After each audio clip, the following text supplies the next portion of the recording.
जय हिंद दोस्तों।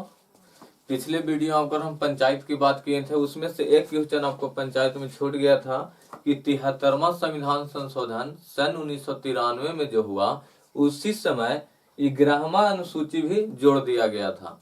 11वां अनुसूची में क्या था, उसमें पंचायत की चर्चा किया गया था। 11वीं अनुसूची जुटा था। आज हम बात कर सकते हैं भाग 9 की ही बात होगा, लेकिन इसमें 9 के का जुड़ जाएगा। यह भाग 9 में ही क्या जोड़ा गया है, इसमें नगर पालिका की चर्चा है।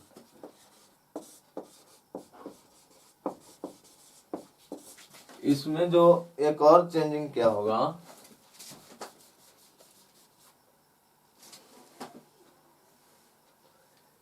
यह 10 से लेके 11 लावा तक होगा, 11 तक होगा, 11 तक होगा। नगर पालिका का व्यवस्था, वह तो पंचायत का व्यवस्था ग्रामीण क्षेत्र पर था, लेकिन नगर पालिका का व्यवस्था यह शहरी क्षेत्र पर लागू किया गया था। शहरी क्षेत्र को भी 3 भाग में बांट दिया गया था। अगर कोई शहर है, अगर वह शहर स्टार्ट हो रहा है,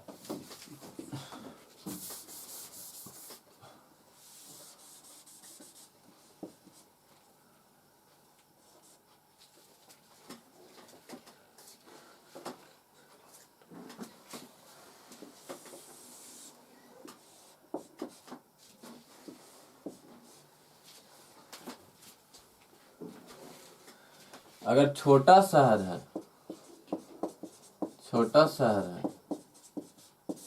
अगर छोटा शहर है तो इसे बनाया गया था नगर पंचायत। और उसे मीडियम शहर है, माने मध्यम शहर,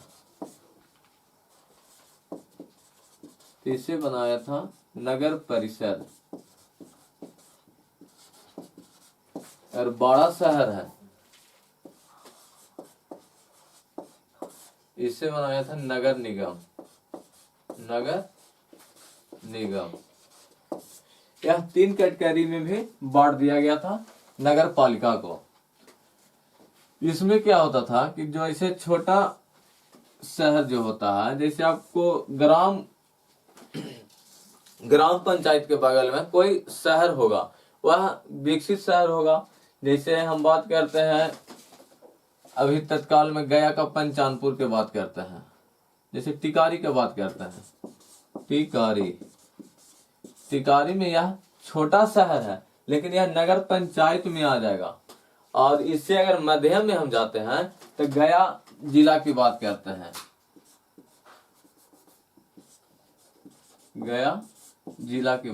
हैं, यह मध्यम शहर में आता है। अगर हम बड़ा शहर की बात करते हैं तो बिहार में ही पटना आ जाएगा। यह जैसे सबसे छोटा में तो टिकारी आ गया, उसके बाद मध्यम में गया जिला आ गया, और बड़ा में पटना आ गया।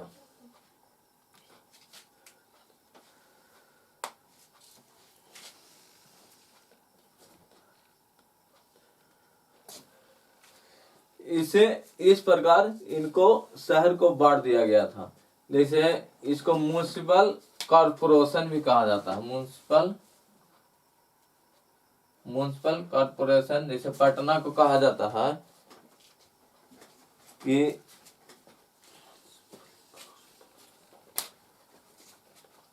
Patna municipal corporation. इसमें क्या होता है कि यहाँ चेयरमैन बैठते हैं, जिसे मेयर कहा जाता है। इस प्रकार जिस तरह से पंचायत को 3 स्तर में बांटे थे, उसी तरह से यह पंचायत को भी बांट दिया जाता है। इसमें भी वार्ड होते हैं और इनमें भी मुखिया होता है, लेकिन इनका नाम चेंज होता है। इसमें होता है नगर पंचायत अधिकारी हो जाते हैं, इसमें अध्यक्ष हो जाते हैं, इसमें महापौर कहा जाता है या अध्यक्ष होते हैं। इस प्रकार इन लोग के बांट दिया जाता है। इनमें भी वार्ड होते हैं और जिसे काउंसलर कहा जाता है इंग्लिश में। इसके बाद यह इनका जो पंचायती राज व्यवस्था जब किया गया था तो 1 जून 1 जून सन 1993 में किया गया था। यह कब हुआ था? 74वां संविधान संशोधन, 74वां संविधान संशोधन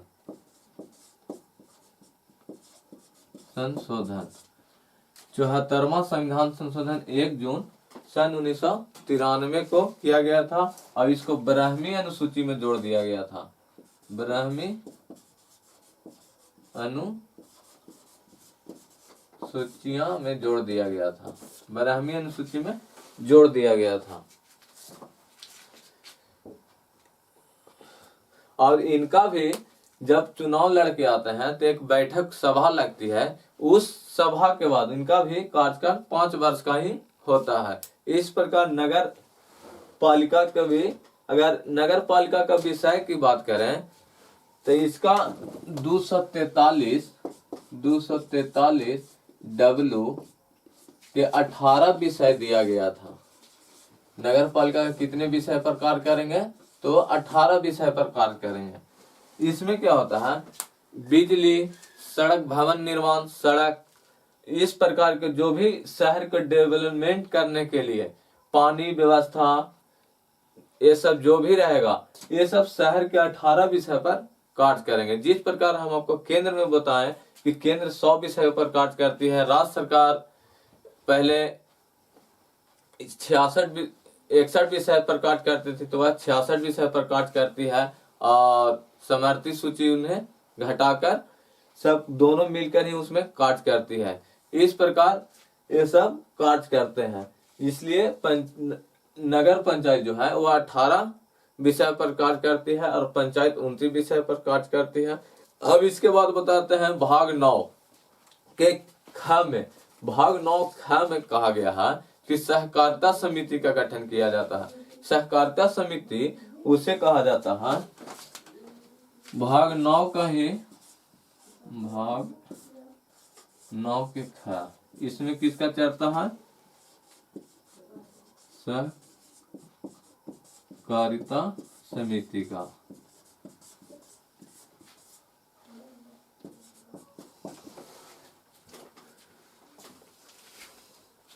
सहकारिता समिति का चर्चा है।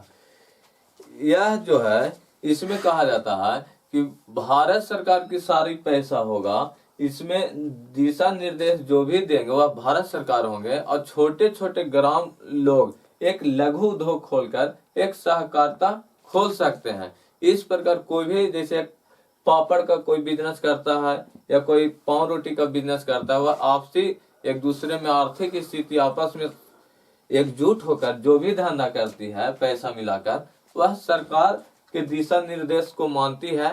जैसे डेयरी को दूध को उद्घाटन करना है, इस तरह से डेयरी दूध के भी आप उत्पादन करते हैं, ये भी सहकारिता में चल जाता है। सहकारिता बैंक के भी उद्घाटन कर सकते हैं, इसका सारा दिशा निर्देश सरकार देती है।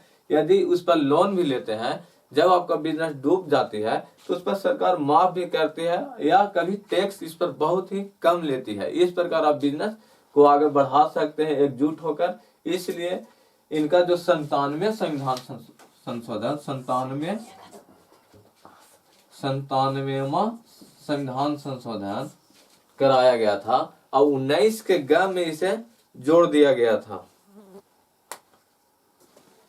19 के ग में, जो 19 के ग हम आपको बताए थे, मूल अधिकार अनुच्छेद 19 के बात किए थे, उसमें मूल अधिकार की बात किया गया था।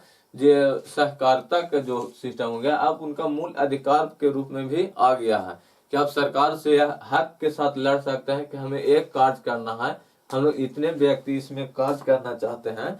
इस प्रकार आपको सरकार पैसा भी देगी और उस बिजनेस पर कम टैक्स भी लेती है। इस प्रकार सहकारिता समिति को लागू किया जाता है। अब हम बात करते हैं कि जो सरकार धन देती है उस पर टैक्स बहुत ही कम लेती है। जिस प्रकार आपको बिजनेस में तरक्की भी होता है, उस पर लोन भी देती है। यदि कुछ सिस्टम उसके दिशा निर्देश के अनुसार चल रहा है और कुछ घाटा भी होता है, उस समय वह सरकार उसे माफ भी कर देती है। इस प्रकार 97वां संविधान संशोधन 2011 में किया गया था और 19 के अनुच्छेद अनुच्छेद 19 के ग में इसे जोड़ दिया गया था।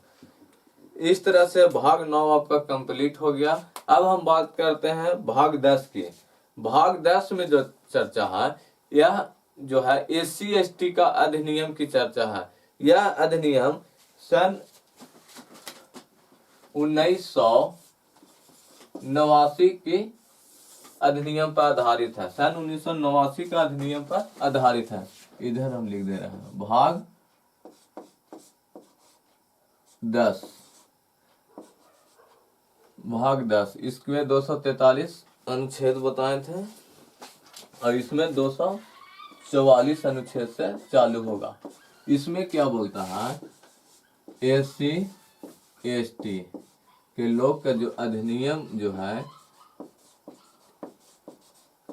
यह 1989 पर आधारित है। इसमें क्या होता है कि SC/ST के लोग यदि जब उन्हें कोई प्रताड़ित करता है, उन्हें कोई सताता है, तो इनके इस अधिनियम के अनुसार अब जब पुलिस बिना FIR किए जब वह व्यक्ति जाते हैं पुलिस के पास, वह बिना FIR करे, बिना गवाह के, बिना सबूत को आपको गिरफ्तार कर लेगी और आपको जेल में डाल देगी।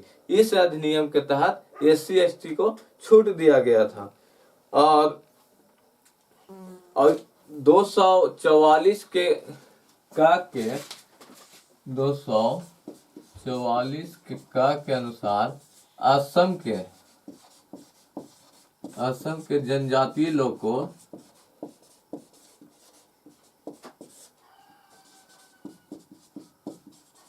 छूट दिया गया है। 244 के रूप में असम के जो जनजातीय लोग हैं, आदिवासी लोग जो आते हैं, उन्हें भी छूट दिया गया है। यदि कोई SC/ST व्यक्ति को कोई सता रहा है या उसे समाज में जीने के चलते उसे नीचा गिरा रहा है, तो वह इस अधिनियम के तहत उस पर सरकार एक्शन लेती है। और सरकार जब एक्शन लेती है तो बिना उन्हें सबूत के बगैर उन्हें गिरफ्तार कर लेती है। इसके लिए ना आपको कोई वारंट दिखाना पड़ेगा और न ही उसके आप गवाही दे सकते हैं। जो भी देंगे वह आपको कोर्ट में दिया जाएगा। इस अधिनियम के प्रावधान पर इन्हें छूट दिया जाता है।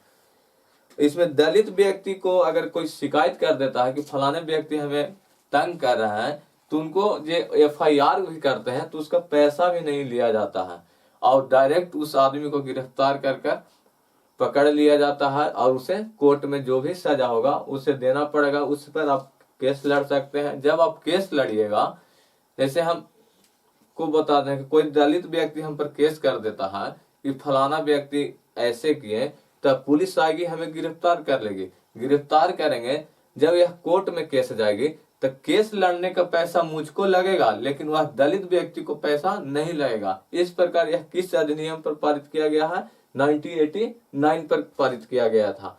इस तरह से भाग 10 का कौन सा अनुच्छेद है, सिर्फ एक अनुच्छेद है जो 244 अनुच्छेद है।